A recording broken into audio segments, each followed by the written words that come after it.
자, 안녕하세요, 여러분들. 여러분들과 함께 2020학년도 화학2를 가르치게 된 정병진이라고 합니다. 자, 이전까지는 여러분들이 EBS를 통해서 개념 강의를 했다, 그죠? 자, 그렇다면 이제부터는 등교 개학이 조금 늦어질 것 같으니까 선생님이 직접 촬영을 해서 마치 학교에서처럼 수업하듯이 그렇게 강의를 진행하도록 하겠습니다. 자, 여러분들 우리가 제일 처음 배울 단어는요, 물질의 상태라는 단원입니다. 자, 물질의 상태 총 몇 가지가 있나요? 여러분들이 알고 있는 기체, 그리고 액체, 그쵸, 고체가 있습니다. 그 중에 우리가 제일 처음 나가는 게 기체인데, 이 기체가 조금 어려워요. 자, 여러분들 화원에서 몰에 대해서 배우셨을 겁니다. 많이 어려웠다, 그죠? 그 몰이 이 기체 단원에서 다시 등장합니다. 자, 실제로 좀 어려울 수는 있지만 여러분들이 조금만 자신감을 가지고 화투란 과목이 어떤 과목인지 한번 흥미를 갖고 같이 수업에 임했으면 좋겠습니다. 자, 제일 처음 배워야 될 내용부터 선생님이 적어 드릴게요. 자, 첫 번째는 기체라는 파트에 들어가기 전에 먼저 워밍업을 해야 됩니다. 이 워밍업이 조금 어려울 수도 있어요. 자, 제일 처음 배울 것은 기체 분자 운동론에 대해서 여러분들이 먼저 학습을 하셔야 됩니다. 자, 말 그대로 기체 분자가 운동하는 걸 설명하는 가설입니다. 자, 여기서 중요한 거는요, 요렇게 무엇이라는 거, 가설이라는 거 꼭 좀 기억해 주셨으면 좋겠습니다. 자, 이 가설은요, 총 5가지로 구성이 되어 있습니다. 자, 그 중에 첫 번째. 자, 기체 분자는 무질서하고 거기에다가 아주 불규칙적으로 운동을 한다. 근데 그냥 운동하는 것이 아니라 멈추지 않고 끊임없이 무슨 운동을 한다? 직선 운동을 한다는 걸 기억해 두셔야 돼요.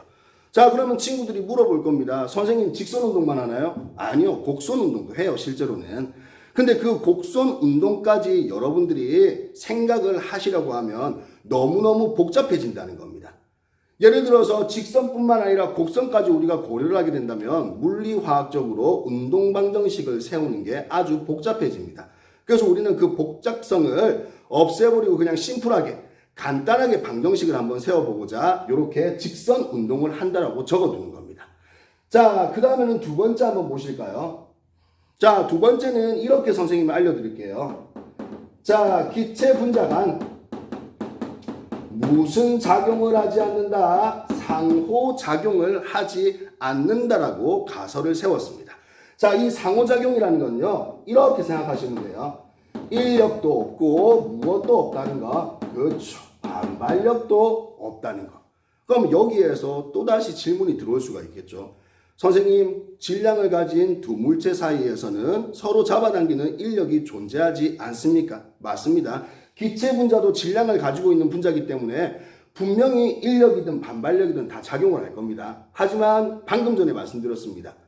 기체 분자들 사이에 인력과 반발력을 고려해버리면 생각해 보십시오. 요만한 부피 속에 기체 분자들 엄청 많겠죠. 그럼 그 하나하나마다 인력과 반발력을 고려하면 너무 복잡해진다는 겁니다. 마찬가지로 복잡성을 없애기 위해서 심플하게 이것들의 상호작용을 무시하자는 겁니다. 자, 이번에는 세 번째 한번 알아봅시다. 자, 세 번째는 이렇게 적어 드릴게요. 자, 기체 분자는 완전 탄성체라는 겁니다. 자, 여러분들 선생님이 여기 서 있어요. 그러면 저 멀리서 누군가가 막 뛰어와가지고 선생님이랑 꽉 부딪혔습니다. 자, 그러면 뛰어오던 학생의 운동 에너지는 그대로 보존이 될까요? 아니면 소실돼 버릴까요? 그렇죠. 우리가 알고 있기에는 막 오다가 부딪혀버리면 그 충격에 의해서 빌에너지, 열에너지, 마찰에너지, 소리에너지 이런 에너지들로 빠져나가면서 에너지가 소실될 겁니다. 하지만 그렇게 에너지가 소실되다 버리면 기체 분자들은 끊임없이 운동하는 게 아니고 향후에는 멈춰서 중력에 의해서 떨어져 버리겠죠. 그럼 여기 있는 1번을 만족시키기 위해서는 이 3번이 꼭 필요하다는 겁니다. 여기 나와 있는 이 완전 탄성체, 쉽게 얘기하면 이렇게 바꿀 수가 있어요. 무엇 후에, 충돌 후에 뭐의 변화가 없다? 에너지의 변화가 없다는 겁니다. 자, 이걸 다른 말로 하면 완전 탄성 충돌이 일어난다라고 얘기를 할 수가 있습니다. 다시 말하자면 이걸 만족시키기 위해서 3번의 전제 조건이 붙어야 된다는 겁니다. 자, 그렇다면 이제는 네 번째 거 한번 살펴봅시다. 자, 네 번째는 이렇게 선생님이 설명을 해드릴게요. 자, 기체 자체의 부피는, 자, 또는 교과서나 아니면 참고서 아니면 여러분들이 시험을 칠 때 이전 교육과정입니다. 왜? 이번 교육과정에서는 이게 잘 안 나오거든요. 그럼 그때는 부피 대신에 이런 말도 적어놨습니다. 크기. 자, 기체 자체의 크기. 자체의 크기 무슨 말일까? 기체 한 분자의 크기. 자, 기체 자체의 부피는 전체 부피에 비해 매우 무엇함으로 작음으로 무엇이 가능하다? 무시가 가능하다는 거예요. 무시할 수 있다. 자, 여러분들 풍선 생각해 보세요. 선생님이 풍선을 입에 대고 후 불었어요. 그럼 점점 풍선의 크기가 커지겠죠? 그럼 이 풍선 안에 들어있는 기체, 풍선 안에서 막 운동하고 돌아다닐 겁니다. 그럼 그 풍선의 크기를 우리는 그 기체의 부피라고 생각을 할 수가 있다는 거예요. 하지만 풍선을 입구를 딱 대고 눈으로 한번 쫙 보세요. 기체의 크기는 하나하나 눈으로 볼 수가 있나요? 없나요? 없어요. 매우 작기 때문에. 그래서 우리는 전체는 생각하되 아주 작은 그 부피 하나는 생각하지 말자는 겁니다. 물론 이것도 진짜로 나올 수는 없어요. 그래서 여기에다가 뭐라 적었어요? 가설이라고 적어낸 거예요. 자, 선생님이 이 상태로 있어요. 내가 아무리 몸무게를 빼봤자 나의 원래의 크기는 없어질 수가 없는 겁니다. 실제로는 이 크기는 가지고 있어요.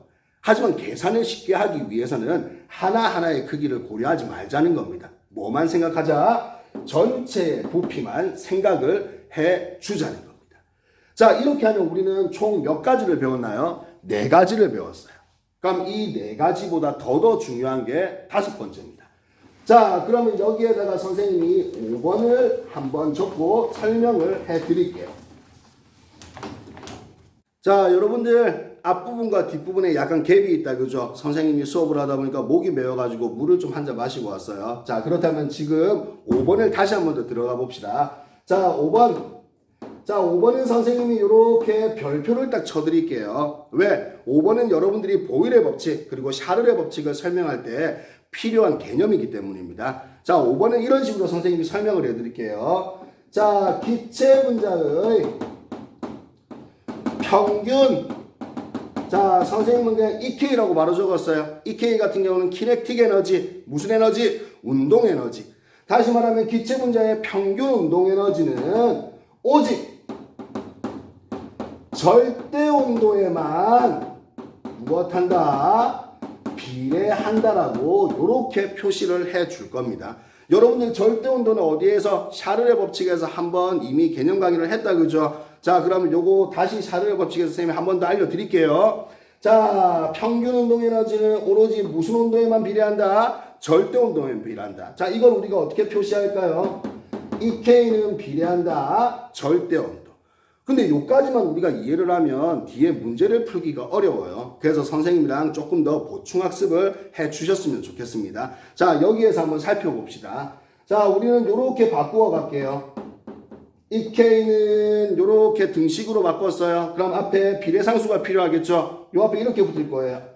2분의 3KT다. 이렇게 비례상수를 적었어요.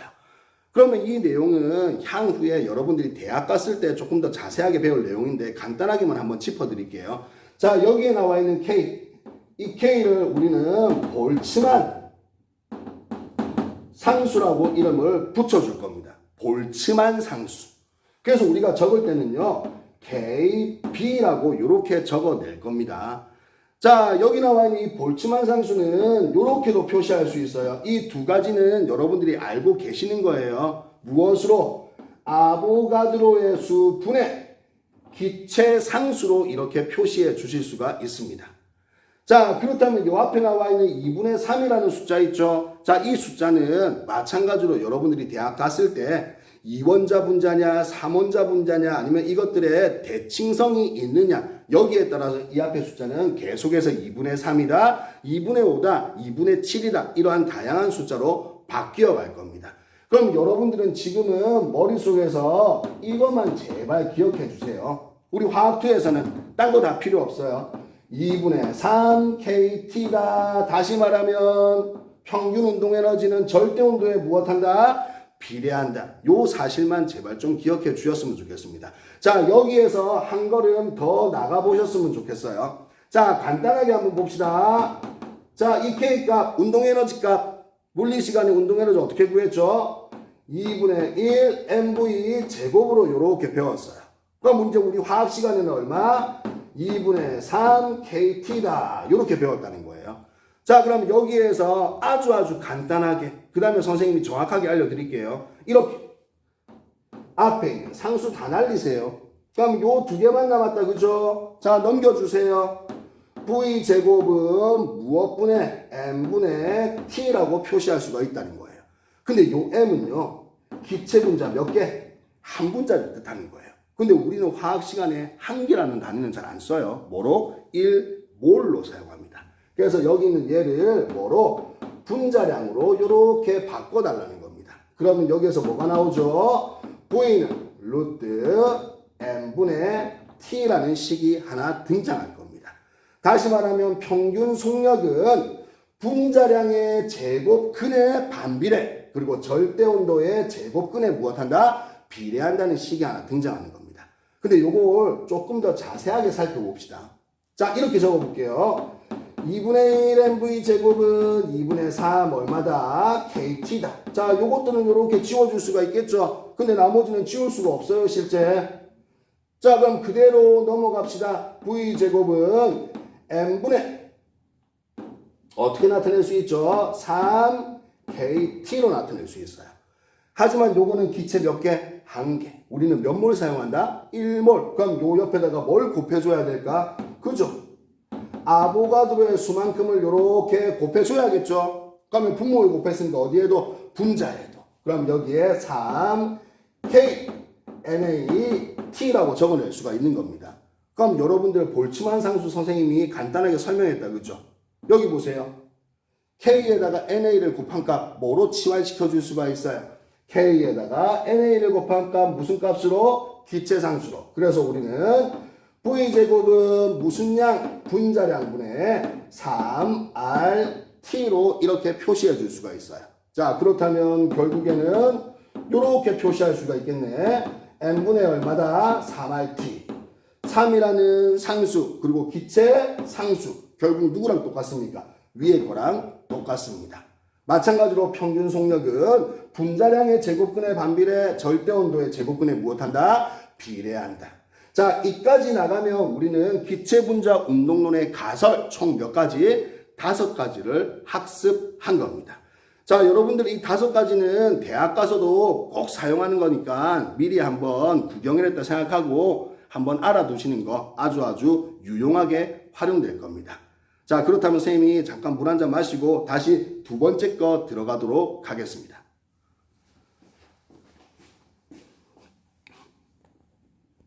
자, 다시 돌아왔습니다. 자, 여러분들과 이제는 기체 분자 운동론 다 배웠으니까 두 번째 파트 한번 들어가 봅시다. 자, 대면 수업을 하면 그냥 간단하게 물도 한 잔 마시고 또 다른 재밌는 얘기도 하고 이렇게 보낼 수 있을 것 같은데 그냥 계속 다이렉트로 나가야 될 것 같아요. 자, 두 번째는 우리가 이렇게 한번 알아볼까요? 기체 압력. 자, 기체 압력은 플레주어라고 P라고 이렇게 적어낼 수가 있겠죠. 자, 여러분들 기체 압력은 크게 어렵게 생각하지 마세요. 이렇게 한번 보실까요? 어떤 용기가 이렇게 있어요. 그럼 이 용기 안에 선생님이 기체를 가득 넣어놨어요. 그럼 우리 기체 분자 운동론의 첫 번째, 기체 분자는 불규칙적 무질서하게 끊임없이 직선 운동한다고 배웠죠. 그럼 이 용기 안에서 계속해서 끊임없이 운동을 하고 있을 거예요. 그럼 그렇게 운동하다 보면 이 기체 분자들이 용기의 벽이랑 막 충돌하겠죠. 그때 용기의 벽에 가해지는 그 힘을 우리는 기체의 압력이라고 이름을 붙일 거예요. 그래서 간단하게 이렇게 적을 수 있겠네요. 자, 용기의 벽에 모해지는 가해지는 무엇이다? 힘이다. 근데 무엇이 기체 분자가 무엇한다? 용기의 벽이랑 충돌한다는 거야. 그러면 기체 분자가 끊임없이 이동하면서 용기의 벽에 충돌할 때 그때 가해지는 힘을 우리는 기체의 압력이라고 부를 겁니다. 근데 이 기체의 압력을 나타내기 위해서는 크게 두 가지 요소가 필요합니다. 자, 무엇이 필요한지 한번 알아봅시다. 자, 첫 번째는요. 충돌수에 따라서 기체의 압력이 달라질 수 있어요. 그다음에 두 번째는 충돌 세기에 따라서 마찬가지로 기체의 압력이 달라질 수가 있습니다. 자, 충돌수 어떠한 요인들이 있을까? 자, 예를 들어서 이렇게 한번 볼까요? 1리터짜리 용기가 있어요. 이 안에 기체 분자가 100개 들어있을 때랑 10개 들어있을 때랑 누가 용기의 벽에 많이 충돌할까? 그렇죠. 당연히 100개겠죠. 그러면 충돌수는 무슨 수와 관계가 있다? 분자수와 관계가 있습니다. 자, 또 하나 이렇게 한번 예를 들어 볼게요. 분자수는 똑같이 100개예요. 근데 그 100개가 하나는 1리터짜리, 하나는 10리터짜리에 들어있어요. 어떨 때 더 많이 충돌하겠어요? 당연히 1리터짜리. 그렇죠? 무엇에 의해서? 들어있는 부피에 의해서 충돌수가 결정된다는 거예요. 자, 이번에는 충돌 세기 한번 볼까요? 자, 예를 들어서 선생님이 기체 분자가 들어있는 용기에 온도를 막 올렸어요. 그럼 이 기체 분자들은 열 에너지를 흡수하겠죠? 그럼 그 에너지로 평균 분자 운동 에너지가 증가할 거예요. 그럼 증가해버리면 평균 속력이 빨라지겠네? 그러면 그만큼 더 큰 힘으로 용기벽을 때릴 거예요. 왜? 에너지가 많으니까. 따라서 충돌 세기는 무엇과 관계에 있다? 온도와 관계에 있다는 거예요. 자, 선생님이 여기에다가 기호를 적었다, 그죠? 이 기호 보세요. P도 있고 V도 있고 뭐도 있어요? N도 있고 T도 있고. 우리는 앞으로 요 네 가지 미지수를 활용해서 무엇을 만들어낼 거다? 이상기체 방정식을 만들어낼 거예요. 그럼 이걸 만들기 위해서 이 네 가지의 서로의 관계를 한번 알아보자는 겁니다. 자, 그러면 이렇게 우리가 기체의 압력이 무엇인지에 대해서는 간단하게 한번 이론 수업을 해봤어요. 그럼 이렇게 아는 게 아니라 실제 기체의 압력을 뭐 해야 돼요? 측정을 해보셔야 돼요. 그 측정할 수 있는 실험이 두 가지가 있어요. 토리첼리의 수은 기둥 실험, 두 번째는 J자관 실험. 자, 그럼 첫 번째 요렇게 한번 알아볼까요? 자, 누구의 실험? 토리첼리의 무슨 기둥? 수은 기둥 실험에 대해서 한번 알아볼 겁니다. 자, 이렇게 준비해 주세요. 수조를 이렇게 준비해. 그럼 여기에다가 수은을 가득 채울 거예요. 자, 이 안에 누가 들어있다? 수은이 들어있다. 자, 두 번째는 1m짜리, 1m. 자, 1m짜리 시험관을 이렇게 준비하세요. 여기에다가 수은을 가득 채울 겁니다. 그리고 그대로 들어서 수조에다가 퐁당 거꾸로 뒤집어서 담글 겁니다. 그러면 그림을 이렇게 그려낼 수 있겠죠? 여기에는 수은이 가득 차 있습니다. 자, 그럼 여러분들 생각해 보세요. 거꾸로 뒤집었으니까 이 안에 들어있는 수은이 전부 다 어디로? 밑으로 다 빠져나올 거라고 생각하시겠죠? 하지만 실제로 우리가 살펴보니까 이 수은이 점점 내려가다가 어느 순간 요 지점에서 멈춰버리더라는 겁니다. 그럼 이게 왜 멈출까? 어렵게 생각하지 마세요. 밖에서 뭐가 작용해요? 그렇죠. 우리는 무슨 기압? 대기압이 작용한다라고 이렇게 볼 수 있습니다. 그러면 밖에서는 수조에 대기압이 작용하고 있어요. 그리고 여기에서는 수은 기둥이 점점 뭐 하겠어요? 누르겠죠? 그럼 이거는 쌤이 이렇게 적을게요. 자, 수은 기둥이 뭐 하는 힘이다? 누르는 힘이에요. 자, 그럼 밑에서는요. 대기압이 누르니까 마찬가지로 위쪽으로도 이렇게 작용을 하겠죠? 점점 내려오다가 여기 나와 있는 무슨 기압과 대기압과 무엇이 수은 기둥이 누르는 힘이 서로 뭐해지면 같아지면 그때부터는 더 이상 수은 기둥이 아래로 내려오지가 않는다는 거예요. 그 말은 이 수은 기둥이 누르는 힘과 드디어 무슨 기압이 대기압이 서로 뭐해졌다? 같아졌다라고 볼 수 있다는 겁니다. 그때 이 수은 기둥의 높이를 이렇게 우리가 측정을 했더니 이 높이 값이 얼마가 나오더라? 76cm가 나오더라는 겁니다. 그래서 우리 과학자들은요, 이렇게 표시를 했어요. 760mm, cm를 mm로 바꿨다, 그죠? 그거 누구를 이용했어요? 수온을 이용했어요. 그래서 이걸 우리는 지금부터 몇 기압? 1기압이다. 이렇게 약속을 하게 된 겁니다. 그럼 여러분들 380mm Hg는 얼마겠어요? 그쵸? 반이니까 0.5기압이다. 이렇게 우리가 활용할 수 있다는 겁니다. 자, 이렇게 우리는 토리첼리의 수온기둥 실험을 한번 알아봤어요. 근데 여기에다가 한 가지만 더 알려드릴게요. 자, 여러분들 여기 수조 다시 한번 더 쳐다보세요. 자, 수조가 있어요. 그리고 여기에다가 뭐를 가득 채웠다? 수온을 마찬가지로 가득 채웠습니다. 자, 이번에는 선생님이 시험관 3개를 준비할 거예요. 첫 번째는 비대한 시험관. 두 번째는 얇지만 긴 시험관. 세 번째는 수직으로 서 있는 게 아니에요. 이렇게 기울어져 있는 시험관. 그럼 여기서 가장 중요한 게 뭐냐면 요것만 기억해 주시면 돼요. 이렇게 직경이 달라지거나 또는 시험관의 길이가 달라지거나 또는 시험관의 기울기가 달라져도 항상 1기압은 얼마다? 760mm Hg에 해당한다는 거 꼭 기억하셔야 됩니다. 자, 여기에다가 한번 이렇게 적어 드릴게요. 자, 직경이나 또는 길이나 또는 무엇에 기울기에 뭐 없이 관계없이 항상 무슨 높이는 수직 높이는 얼마에 해당합니다? 760mm Hg, 즉 몇 기압입니다? 1기압입니다. 이것들이 변해도 이 1기압의 기준은 변하지 않는다는 겁니다. 근데 여기에서 실수하기 쉬운 게 있겠죠? 뭐에 따라서 요거 보셔야 돼요. 무슨 높이? 수직 높이. 자, 여러분들 요렇게 보세요. 선생님이 요렇게 가상의 선을 그었어요. 그럼 요거는 수직으로 서 있다, 그죠? 그럼 이 수직 높이가 얼마다? 76cm라는 거예요. 근데 이게 문제야, 이게. 학생들이 제일 실수하기 쉬운 게 그냥 76이라고 그러니까 여기에서 요까지. 요래 차이는 게 76이라고 생각하는 학생들이 있어요. 그게 아니에요. 무슨 높이가? 수직 높이가. 즉, 수면에서부터 시작해서 차여있는 이 수직 높이가 얼마에 해당한다? 76cm에 해당한다는 거. 이것만 조심하면 이 내용도 이해할 수가 있습니다. 자, 그렇다면 이번에는 우리가 토리첼리의 수온기둥 실험을 봤으니까 두 번째로 뭐를 한번 살펴볼까? 제2자관 실험을 한번 살펴봅시다. 자, 이 제2자관 실험도요, 간단하니까 어렵게 생각하지 않으셨으면 좋겠습니다. 자, 세 번째는 이렇게 적을게요. 제2자관 실험. 자, 이렇게 한번 표시해 볼까요? 자, 1번.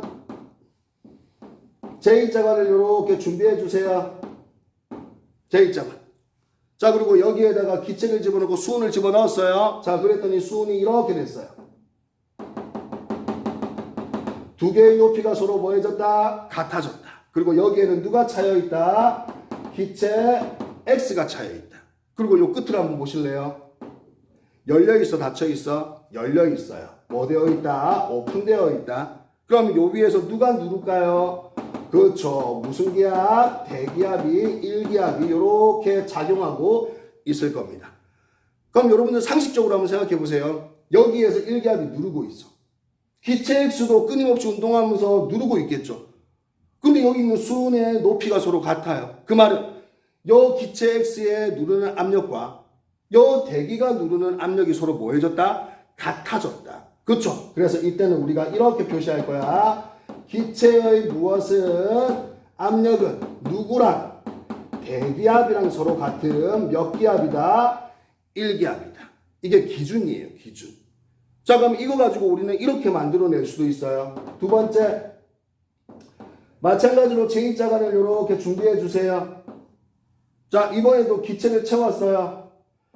자, 근데 수온기둥의 높이가 이렇게 바뀌어버렸네. 이렇게. 자, 여기에는 마찬가지로 누가 들어있다? 기체 X. 마찬가지로 누가 작용하고 있다? 대기압. 자, 근데 이 높이 차이를 보니까요. 이렇게 선생님이 설정을 할게요. 얼마? 76cm Hg래. 그럼 여러분들 생각해 보세요. 기체 X 누르고 있어요. 자, 이쪽 편만. 대기압도 누르고 있지. 거기에다가 얼마? 수은 기둥 76만큼이 또다시 같이 뭐 해주고 있다? 눌러주고 있다는 거예요. 그럼 요거는 우리가 어떻게 표시할 수 있겠어요? 자, 이렇게 저기 나와 있는 기체의 무엇은요? 압력은요. 눌러주는 무슨 압에다가 대기압에다가 모두 같이 눌러주고 있다? 수은 기둥 더하자. 무슨 기둥? 수은 기둥 얼마가 76cm도 같이 눌러주고 있다는 거예요. 그럼 대기압 몇 기압? 1기압. 수은 기둥 76cm 몇 기압이었어요? 그렇죠. 1기압. 그럼 두 개 더하면 이때 기체 X의 압력은 몇 기압이다? 그렇죠. 2기압이다. 이렇게 우리가 이해를 할 수가 있다는 겁니다. 자, 그러면 이렇게 한번 바꿔볼까? 76이 아니야. 얼마? 38이래. 그럼 똑같이 생각해봐. 대기압이 눌러. 거기에다가 수은 기둥 얼마까지? 38까지 같이 눌러. 기체 X 누르겠죠? 맞아요. 자, 그럼 이 기체 X 압력 구해볼까? 어디에다가? 대기압에다가 수은 기둥 얼마까지 누른다? 38까지 눌러주고 있어. 그러면 대기압 1기압에다가 수은 기둥 38은 얼마? 0.5기압. 그럼 이때 기체 X의 압력은 얼마다? 1.5기압이다. 그치? 이런 식으로 우리가 표시해 줄 수가 있다는 겁니다. 그럼 여러분들은 요까지만 하면 기체의 압력에 대해서는 다 배우신 거라고 생각하시면 돼요. 자, 그러면 이번에는 기체의 압력을 넘어서 기체의 부피에 대해서 간단하게 짚고 넘어갑시다. 자, 세 번째는 기체의 무엇입니다? 부피입니다. 자, 요거는 선생님이 이렇게 한번 설명을 해볼까? 자, 또 똑같이 풍선 들고 올게, 풍선. 자, 풍선을 후 불었어. 그럼 이 안에 기체들이 싹 들어가 있겠죠. 맞아요. 그럼 이 안에서 기체 분자들이 뛰어놀고 있을 거잖아. 그럼 이 기체 분자들이 뛰어놀고 있는 이 공간 자체를 우리는 기체에 뭐라 부른다? 부피라고 이름을 붙일 겁니다. 쉽게 얘기하면 이렇게 붙인다는 거야. 기체 분자가 무엇하는 공간이다? 운동하는 이 공간을 기체의 부피라고 부르겠다는 거야. 자, 그럼 이번에는 이렇게 한번 말해볼까? 선생님이 1리터짜리 용기를 준비했어. 그럼 이 안에 기체를 넣었어. 똑같은 양을 2리터짜리 용기에다가 집어넣었어. 같은 양이지만 용기가 1리터냐 2리터냐 여기에 따라서 부피는 마찬가지로 몇 리터? 1리터가 될 수도 있고 2리터가 될 수도 있다는 거예요. 그럼 이 기체의 부피는 뭐에 따라서도 변할 수 있다? 용기의 부피에 따라서도 기체의 부피는 언제든지 변할 수가 있다는 겁니다. 자, 여기에서 더 중요한 거는 선생님이랑 요거 한번 살펴봐야 돼요. 자, 여기 한번 보세요. 자, 이런 부피를 가지고 있는 용기가 있어. 그럼 여기에다가 선생님이 뭐를 집어넣었다? 공기를 가득 집어넣었어요. 그럼 여러분들 한번 생각해 보세요. 공기는 무엇으로 구성되어 있어요? 질소, 그리고 누구? 산소. 큰 것만 얘기할게요. 질소가 몇 프로? 78%. 산소는 몇 프로? 21%. 그럼 이때 이 질소와 산소의 부피는 얼마인지를 보자고요. 부피는 뭐라 그랬어요? 기체 분자가 운동하는 공간이야. 용기의 부피에 따라서 달라진다 그랬죠? 질소 기체 보세요. 어디에서? V라는 공간에서 뛰어놀고 있어. 따라서 질소 기체의 부피는 얼마? V. 산소도 마찬가지로 V라는 공간에서 뛰어놀고 있죠. 그럼 산소의 기체의 부피도 얼마? V. 그럼 여기에서 우리가 알 수 있는 사실은 뭘까요? 두 가지 이상의 기체가 혼합되어 있어도 각 기체의 부피는 결국 용기의 부피와 서로 무엇하다? 같다는 사실을 우리가 알 수 있다는 겁니다. 그럼 여기에도 마찬가지로 두 가지 이상의 기체가 무엇되어 있어도 혼합되어 있어도 무슨 기체? 각 기체의 무엇은? 부피는 결국 그것이 담겨있는 뭐의 부피와 같다? 용기의 부피와 서로 무엇하다? 같다는 거 꼭 기억하셨으면 좋겠어요. 자, 요거만 기억해 주면 돼요. 기체의 부피는 기체 분자가 운동하는 무엇이다? 공간이라는 거. 그 공간 자체를 우리는 뭐라 부르겠다? 기체의 부피라 부르겠다는 겁니다.